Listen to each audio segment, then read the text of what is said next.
عليكم البنات، كي دايرين؟ لاباس عليكم؟ هانيين؟ صحيحتكم لاباس؟ كنتمنى من الله كاملين تكونوا بخير وعلى خير. مرحبا بكم في قناه راها في شعب. شكرا على لي لايك اللي كتخليو ليا والكومونتير الزوينه اللي كتخليو ليا، الله يجازيكم بخير. واليوم ان شاء الله جيت باش نشارك معكم الحوت الصول. غنشدو نشرملو مع العطريه ونقليه. بسم الله. ندوزو المقادير. عندي تقريبا كيلو ديال الصول ديال الحوت مغسول ومنقي.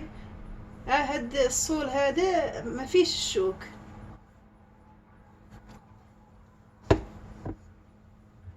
عندي واحد نص حامضه. عندي واحد نص معلقه صغيره ديال الملحه وربعه الفصوص ديال الثومه. عندي واحد معلقه كبيره ديال الهريسه. عندي معلقه كبيره ديال معلقه صغيره ديال التحميره بابريكا. وعندي معلقه صغيره ديال البزار. وعندي معلقه صغيره ديال القزبر حبوب مطحون. نسيت ما حطيت الكمون.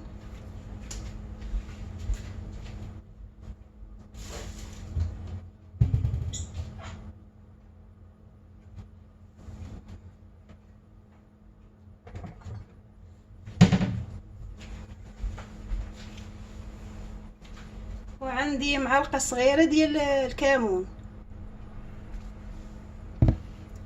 وندوزو دابا بسم الله غنشرملو هاد الحوت.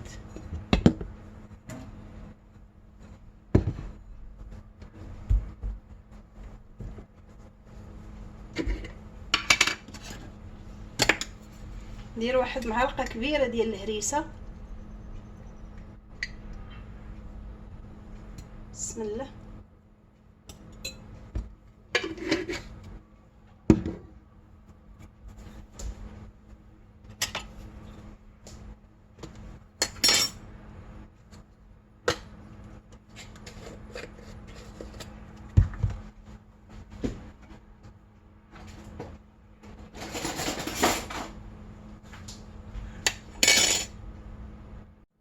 ندير معلقه صغيره ديال التحميره.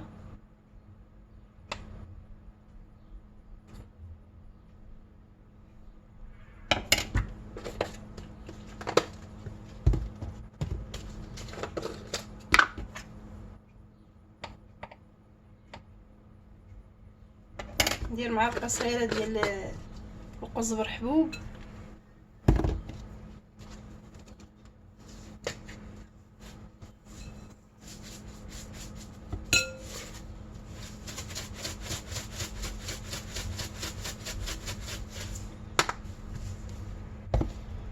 ندير الكمون.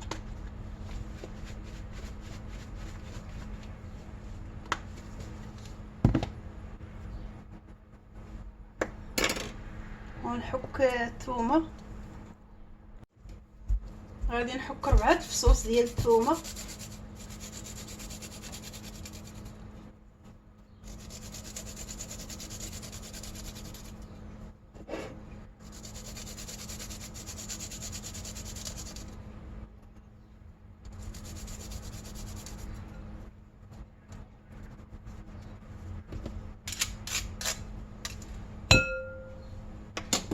عندي الملحه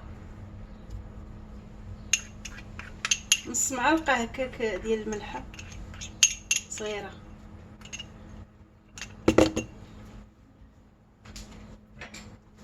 عندي واحد نص حامضه.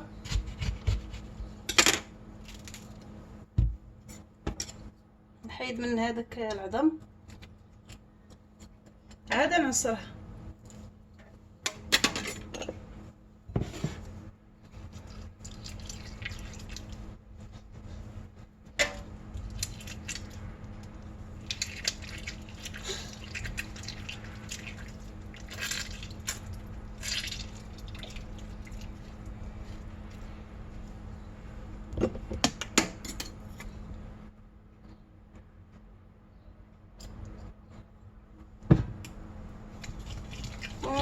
على فكره ما غاديش ندير الزيت، غادي نشد غير هاد التشرميله، نشرملها مزيان ونرقد فيها الحوت. حيت الحوت غادي نقليه، ما غاديش ندير فيه الزيت في الاول.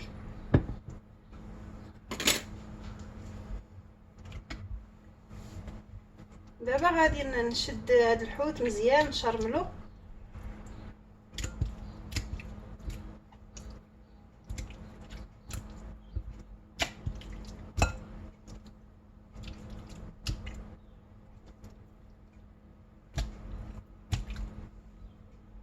كما كتشوفوا بعد ما شرملت الحوت، دابا غادي نغطيه بالسلوفان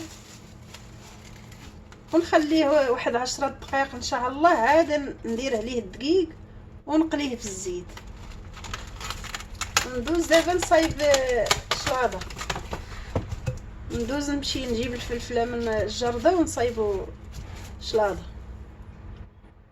وهذه هي الفلفله اللي زارها ساعه دابا الخريف ما بقاش كينوض حتى حاجه. ما هاد الجريده هذه كتنفعني في الصيف، حاجه اللي زرعتها كتنوض دغيا.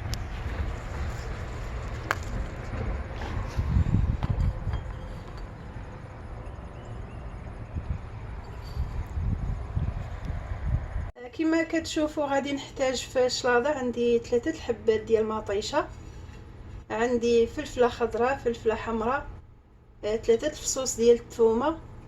دابا هاد الفلفله غنشدها نشويها ونغسلها ونقطعها على مطيشه. عاد نحك عليهم الثومه ونزيد عليهم شويه ديال الملح ومعلقه صغيره ديال الكمون وربع كاس ديال الزيت البلديه. دابا غادي ندوز نقلي الحوت. كما كتشوفوا شديت الدقيق، زدت عليه شويه ديال الملحه وشويه الكمون شويه التحميره. دابا غادي نشدو نخلطو بحال هكا ونفند فيه سميتو الحوت.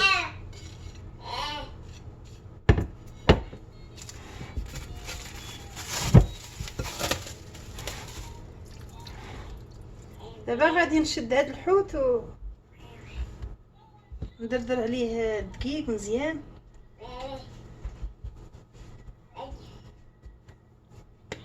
على بحال هاد الشكل هذا صافي ونقليه.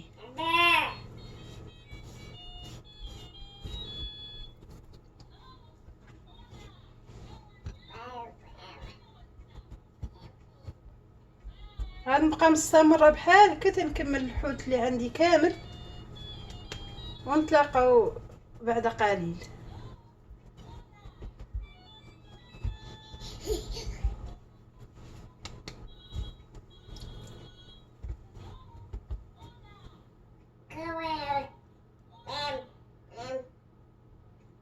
دابا كما كتشوفوا ندوز نشعل البوطه،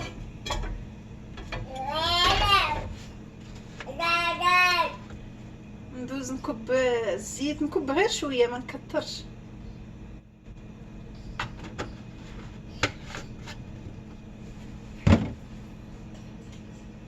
ودابا بعد ما سخن الزيت ندوز نقلي الحوت.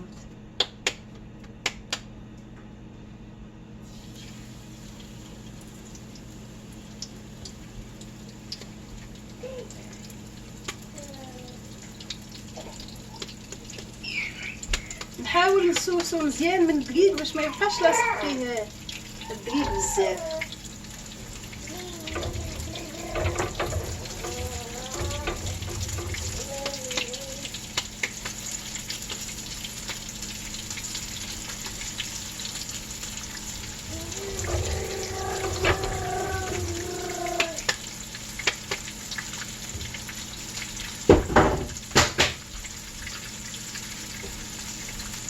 سمحوا لي على هاد الصوت، ولدي كيلعب حدايا.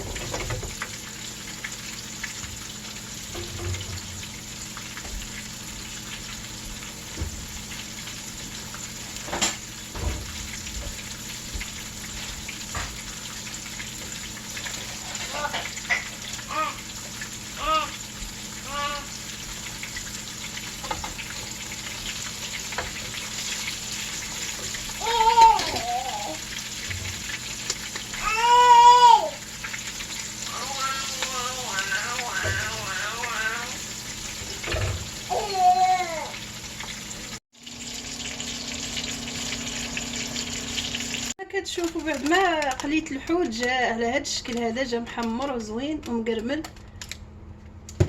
دابا غادي ندوز نحك الثومه. عندي 3 فصوص ديال الثومه نحكهم على الفلفله واللي شويت وما طيشه. دابا غادي نحك الثومه على شلاضه.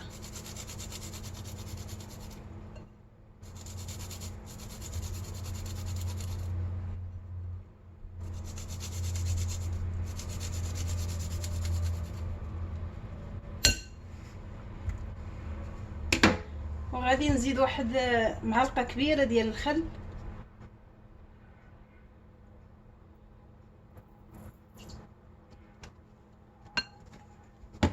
غادي نزيد واحد شويه ديال الملحه.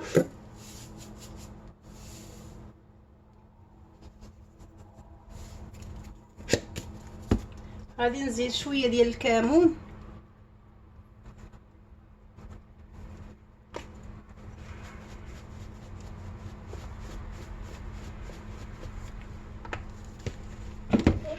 غادي نزيد 4 كاس ديال زيت البلديه.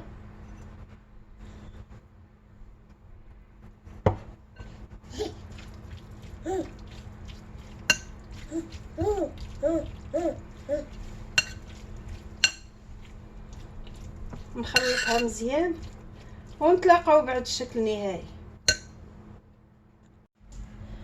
كما كتشوفوا هذا هو الشكل النهائي ديال الحوت، جا على هذا الشكل هذا. وشلاضه حتى هي، وخبيز ديال الدار.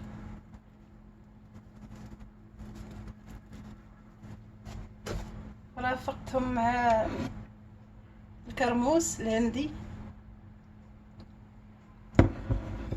وكنتمنى هذا الفيديو هذا ينال اعجابكم، وديروا لايك سبسكرايب باش يوصلكم ديما الجديد، وتبارطاجيو القناه مع احبابكم وعائلاتكم. وما تنساونيش من لايك وكومونتير زوين باش تشجعوني. يلا خليتكم في امان الله وحفظه الفيديو الجاي ان شاء الله. وشكرا على المشاهده. يلا السلام عليكم.